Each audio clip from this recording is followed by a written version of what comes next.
Hello guys, welcome back to my channel মনের canvas বৃষ্টি লেখা। হ্যাঁ, এই ভাতটা আজকের নয়, এই ভাতটা কালকের বাসি ভাত। তা কি করা যায়, এত খান্টি ভাত আছে, তাহলে কি করা যায়? এই ভাতটাকে নিয়ে কিছু তো একটা করতে হবে। চলো দেখা যাক কি করতে পারি। তার জন্য কড়াইয়ে বসিয়ে দিয়েছি সাদা তেল। ভাতগুলোকে এরকম ভেঙে ভেঙে জুড়ো জুড়ো করে নিয়েছি। ঠান্ডা ভাত আছে। আর এখানে সাদা তেল বসিয়ে দিয়েছি, দেখতেই পেলে। এবার আমি বানাবো বেরেস্তা। ঠিক আছে, বেরেস্তার জন্য আমি পেঁয়াজ কুচোগুলো দিয়ে দিচ্ছি। এখানে আমি বেরেস্তা ভেজে নিচ্ছি। ঠিক আছে, বেরেস্তাটা করে নিই, তারপরে আসছি তোমাদের কাছে ফিরে।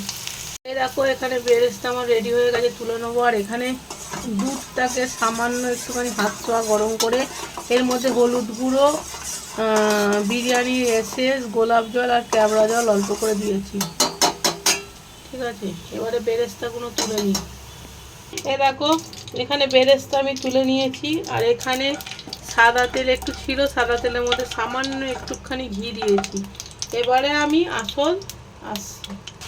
এবার এর মধ্যে আমি চিংড়ি মাছগুলো দিয়ে দিলাম। চিংড়ি মাছগুলোকে হালকা করে আমি ফ্রাই করে নেব। আমি এখানে একটা পেস্ট বানাচ্ছি। বেশ কোয়ান্টিটিতে আমি দই নিয়ে নিয়েছি। দইয়ের মধ্যে আমি একটু সামান্য জল দেব। এখানে আমি দইয়ের মধ্যে সামান্য জল দিয়েছি। এবারে সমস্ত মশলাগুলো আমি এর মধ্যে দেব। আমি কিন্তু এটা কোনো আদা রসুন ইউজ করছি না, আদা রসুন ছাড়া। তোমরা চাইলে আদা রসুন ইউজ করতে পারো। এ দেখো, এখানে লবণ, হলুদ, একটুখানি ধনে গুঁড়ো, আর তার থেকে অনেক কম কোয়ান্টিটিতে একদম সামান্য 1 চিমটে জিরে গুঁড়ো দিয়েছি। এবার দিলাম 2 চামচ বিরিয়ানির মশলা। এবারে ভালো করে মিক্স করে নেব। আমি এর মধ্যে কোনো কাশ্মীরি লঙ্কাও ইউজ করছি না, আদা রসুনও ইউজ করছি না। তোমরা চাইলে কাশ্মীরি লঙ্কা গুঁড়ো, আদা রসুন ইউজ করতে পারো। আমার খাওয়া চলবে না, ডাক্তারবাবু বারণ করে দিয়েছে, তাই এগুলো আমি স্কিপ করছি। তোমরা চাইলে আদা রসুন, কাশ্মীরি লঙ্কা গুঁড়ো ইউজ করতে পারো। এ দেখো, এই ভাজা হয়ে গেছে চিংড়ি মাছগুলো। এবারে চিংড়ি মাছগুলো শুধু তুলে নেবো। এই দেখো, এখানে এই তেলটা রয়েছে, এই তেলটার মধ্যে আমি এই পেস্টটা দিয়ে দিলাম। আমি আবারও বলছি, তোমরা চাইলে আদা রসুন কাশ্মীরি লঙ্কা ইউজ করবে, আমার চলবে না বলে ইউজ করছি না। তো ভালো করে জল দিয়ে ফুটিয়ে ফুটিয়ে ব্যাপারটা এরকম চলে এসেছে। ঠিক আছে, এবারে আমি কিছুটা বেরেস্তা আমি এর মধ্যে দিয়ে দেব। কিছুটা বেরেস্তা আমি এর মধ্যে দিয়ে দিলাম।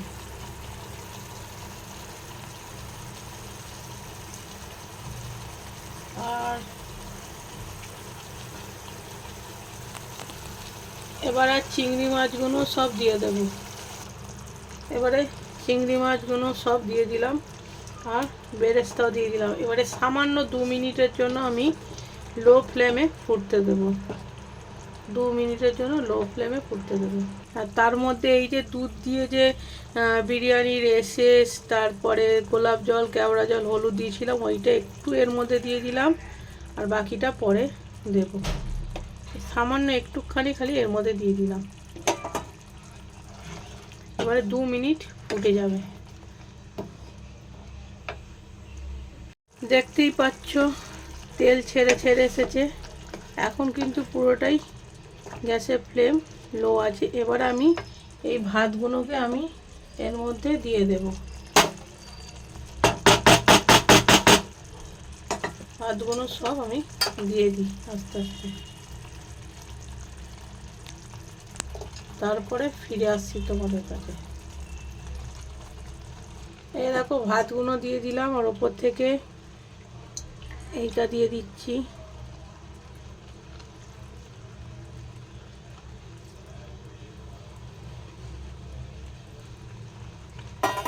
এবারে দিয়ে দেবো বেরেস্তাগুলো।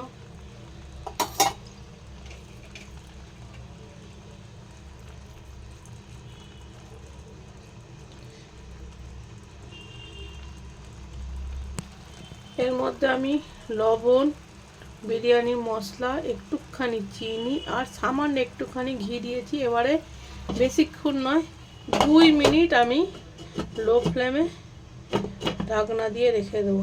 2 মিনিট, বেশিক্ষণ নয়। তারপরে গ্যাস অফ করে দেবো। এ দেখো আমি এবার কিন্তু গ্যাসটা আমি অফ করে দেবো। এবারে আমি এটাকে ঘেটে নেব।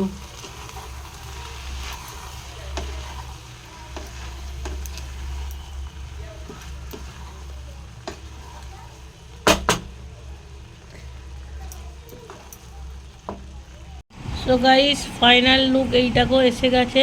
এইটাই বাসি ভাতকে বিরিয়ানি বানিয়ে দিয়েছি, প্রন রাইস। চলো রিভিউ দেওয়া যাক। সো গাইস, এবারে রিভিউটা দেবো। এই দেখো প্রন রাইস। ফাটাফাটি।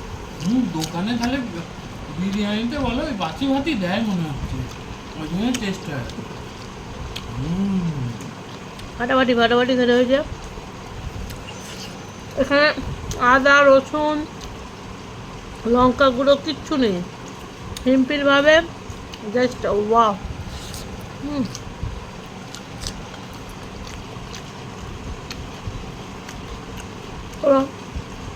খেয়ে নেওয়া যাক। ভিডিওটা এই পর্যন্ত। নতুন বলতে সকল, পুরোনো বলতে সকলকে অনেক অনেক ভালোবাসা। নতুন বন্ধুরা চ্যানেলটা সাবস্ক্রাইব করো। Tata, bye bye. ভালো থেকো, সুস্থ থেকো, হাসি খুশি থেকো। টাটা।